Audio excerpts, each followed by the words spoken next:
திருச்சி கிழக்கில் ஏன் வச்சாருன்னா இடைத்தேர்தல் வருது, தேர்தல் பிரச்சாரத்தை தான் அவர் மேற்கொண்டிருக்காருன்னு சொல்லி விஜயகாந்த் நல்லா வருது, மக்களை நல்லா வாயில் வருது அப்படின்லாம் அவர் சொல்லுவார். அந்த மாதிரி அவர் ரிப்பீட் பண்ணார். ஆனால் விஜயகாந்த் எந்த மீட்டிங்லேயாவது துண்டு சீட்டு வச்சு பேசி நீங்கள் பார்த்துருக்கீங்களா?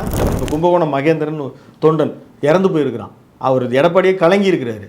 அந்த அளவுக்கு தொண்டர் இது இருக்குது. அது நமக்கு ஆச்சரியமாக தான் இருக்குது. இல்லை அதிமுகவை நீங்கள் ரொம்ப குறைச்சி மதிப்பிடுவது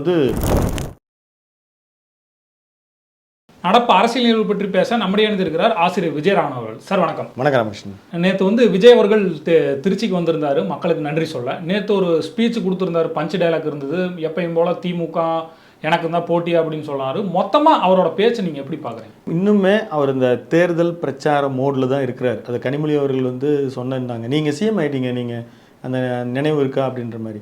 அந்த பேட்டன் அவர் அமைச்சர் திரு ராஜ்மோகன் அவர்களும் திரு ஆதவ அர்ஜுனா திரு புஷி ஆனந்த் அவர்கள் வழி நடத்த அவர் பேசுகிறது இந்த சிஸ்டமேட்டிக் வச்சுருக்காங்க. ஓகே.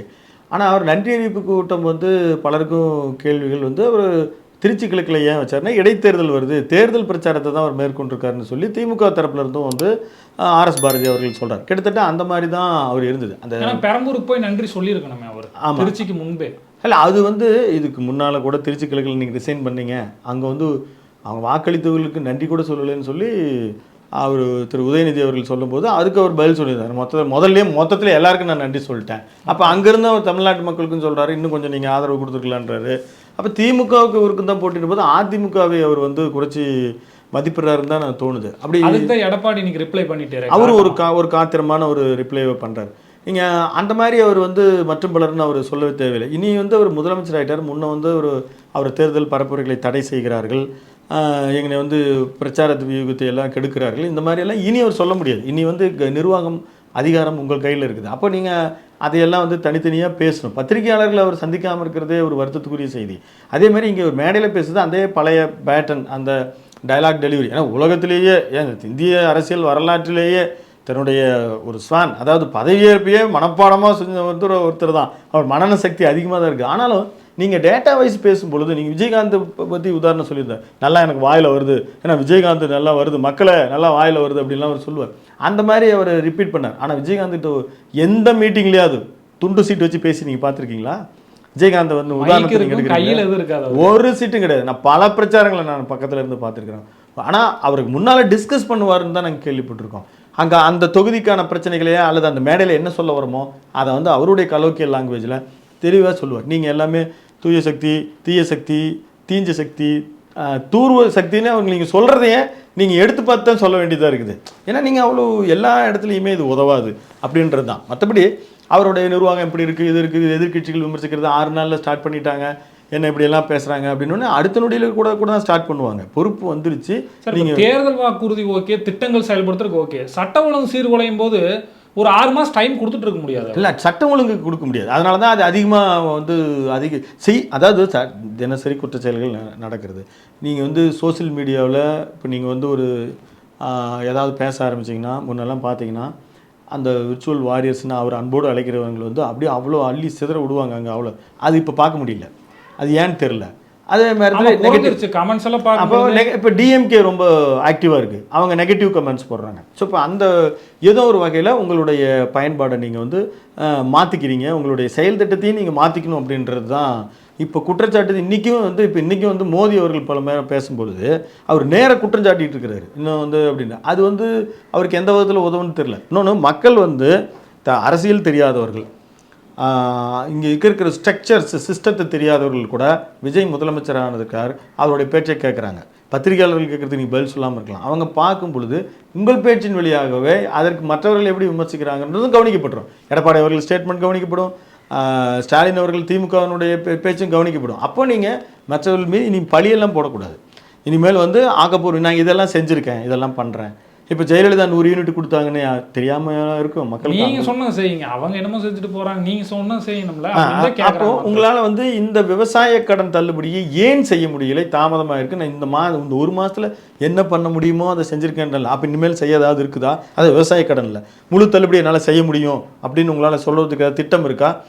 அதையெல்லாம் நீங்கள் ஏன் சொல்ல? வெள்ளை அறிக்கை நான் வெளியிட போகிறேன், நான் கொஞ்சம் டைம் கொடுங்கன்னு கேட்குறீங்க. அது உண்மையிலே நியாயமான பேச்சு. எங்களுக்கு ஒரு அவகாசம் கொடுங்க, என்னால் செயல்படுத்த முடியும். ஆனால் பழி போடுவதில் அவர் தவிர்க்கணும். திமுகவை மற்றும் பலர் அப்படின்னு சொல்லி அதிமுகவை நீங்கள் ரொம்ப குறைச்சி மதிப்பிடுவது வந்து அது சரியில்லைன்னு நான் நினைக்கிறேன். நீங்கள் சொல்கிறீங்க அதிமுக வந்து குறைச்சி மதிப்பிடக்கூடாதுன்னு. இன்னைக்கு எடப்பாடி ஒரு கண்டனம், மிகப்பெரிய கண்டனத்தை தெரிவிச்சிட்டாரு. இவர் எதையுமே ஜஸ்ட் லைக் தட்ன்ட்டு தான் போயிட்டு இருக்காரு.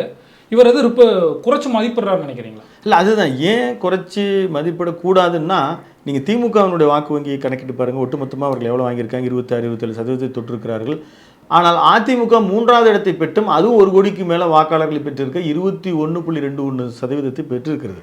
நீங்கள் அதை வந்து குறைச்சி மதிப்பிடக்கூடாதுன்னு சொல்வதற்கு காரணம் 1 கோடிக்கு மேலே வாக்குகள் அவங்களும் பெற்றிருக்காங்க. நீங்கள் 1,72,00,000 இவங்க எல்லாம் கூட்டணியெல்லாம் சேர்த்து 1,52,00,000 திமுகனா இவர்களும் 1 கோடிக்கு மேலே வாக்கு வாங்கியிருக்கிற ஒரு மிகப்பெரிய கட்சி. இன்னைக்கு இருக்கிற தலைவர்கள் வேணா பதவி ஆசையிலேயே ஒரு அதிகாரத்தினுடைய மோகத்தில் 4 பேர் ரிசைன் பண்ணலாம், இன்னும் 4 பேர் வரலாம். ஆனால் அந்த தொண்டர்கள் வந்து எதுக்காக உருவாக்கப்பட்ட இயக்கம் அதிமுகனா திமுக எதிர்ப்பில் உருவாக்கப்பட்டது. இப்போ கும்பகோணம் மகேந்திரன் தொண்டன் இறந்து போயிருக்கிறான், அவர் எடப்பாடியே கலங்கி இருக்கிறாரு. அந்த அளவுக்கு வந்து தொண்டர் இது இருக்குது. அது நமக்கு ஆச்சரியமாக தான் இருக்குது. ரொம்ப நீங்கள் தலைவர்கள் வேணால் ஒரே நாளில் திமுகவோட கூட்டணி வச்சுக்கலாமா, தாவேக்காவுக்கு போயிடலாமா அப்படின்னு எல்லாருமே பேசுகிறாங்க. சிவி சண்முகம் கூட நம்ம ஏன் அங்கே போகக்கூடாது, இங்கே போகக்கூடாது, நம்ம எதிர்க்கட்சி வரிசையில் ஏன் இருக்கக்கூடாதுன்னு அவங்களுக்கு அவங்க தான் ஆட்சியை நிறுவிட்டாங்கல்ல, அவங்களுக்கான போதிய பெரும்பான்மையை பெற்றுட்டாங்கல்ல, நாம் ஏன் போய் வலிந்து கொடுக்கணும்? அவங்க அதுக்கு போய் 35 மினிஸ்ட்ரி ஃபில் பண்ணிட்டாங்க. இப்போ இவங்களுடைய நிலைமை என்ன? நீங்கள் ஏற்கனவே ஆட்சி அதிகாரத்துலலாம் இருந்திருக்கீங்கல்ல, அப்போது நீங்கள் ஏன் ஆட்சி இதுக்கு போகிறீங்க? இப்போ இந்த மாதிரி தலைவர்கள் இப்படி இருந்தாலும் தொண்டர்கள் வலிமையான தொண்டர்கள். திமுகவினுடைய எதிர்ப்பில் உருவான இயக்கம் என்றாலும் திமுகன்னு ஒன்று சீக்கிரம் அழிஞ்சிருன்னு நீங்கள் நினைக்கிறீங்களா?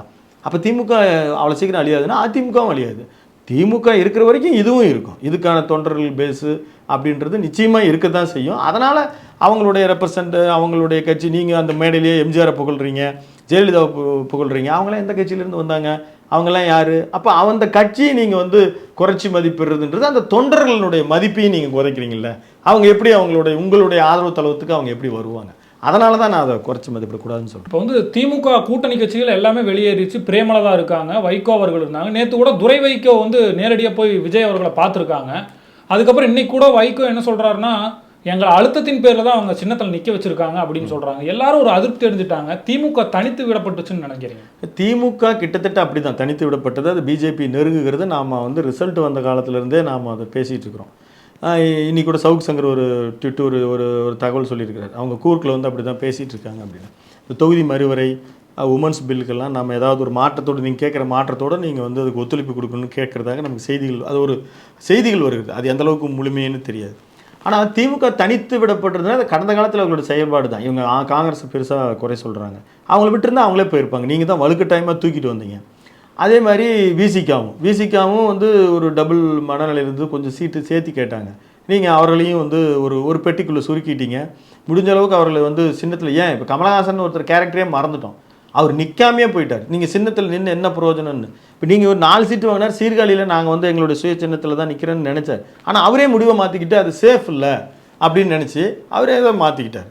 இப்போ இன்றைக்கி தேர்தலினுடைய முடிவுகள் மற்றும் இந்த கூட்டு அமைச்சரவை பொறுப்புன்றது நிச்சயமாக அவங்களுக்கு வருத்தத்தை ஏற்படுது. ஜவஹர்லா சொல்கிறாரு, நாங்கள் இனிமேல் தனி சின்னத்தில் தான் நிற்போம்னு சொல்லி. இந்த கொங்குநாடு மக்கள் கட்சியில் ஒரு சீட்டு அவங்களுக்கும் கிடச்சிருக்கு. அவங்க மட்டும்தான் இன்னும் சொல்லலை, பொள்ளாச்சி நித்யானந்தன்னு சொல்லி. அவங்களும் அடடா நாமளும் சுய சின்னத்திலே நின்றுருக்கலாமே அப்படின்றத வந்து இன்றைக்கி எல்லோரும் நினைக்கிறாங்க.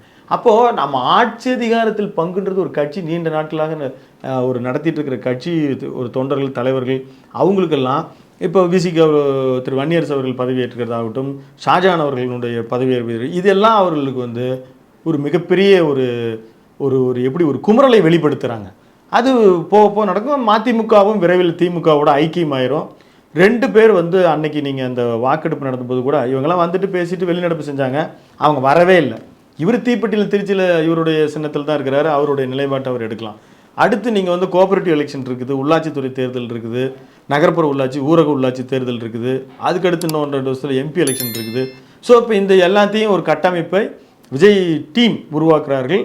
அதில் முக்கியமானவர் வந்து ஆதவர்ஜனா தான். அதை உருவாக்கி நிச்சயமாக திமுகவை தனிமைப்படுத்த தான் படுறாங்க. அவர்கள் பெரிய அளவில் தனிமைப்படுத்தப்பட்டால் அவர்கள் பிஜேபியோட கைகோர்ப்பது தான் இறுதி முடிவாக இருக்கும். தமிழக அரசியல் குறித்து பல்வேறு கருத்துக்களை பகிர்ந்தீங்க சார், நன்றி. நேயர்களே, இந்த வீடியோ பிடிச்சிருந்தால் லைக், ஷேர், கமெண்ட் பண்ணுங்கள். இது போன்ற அரசியல் நேர்காணலுக்கு தொடர்ந்து இணைந்திருங்கள் அறம் தமிழுடன். நன்றி.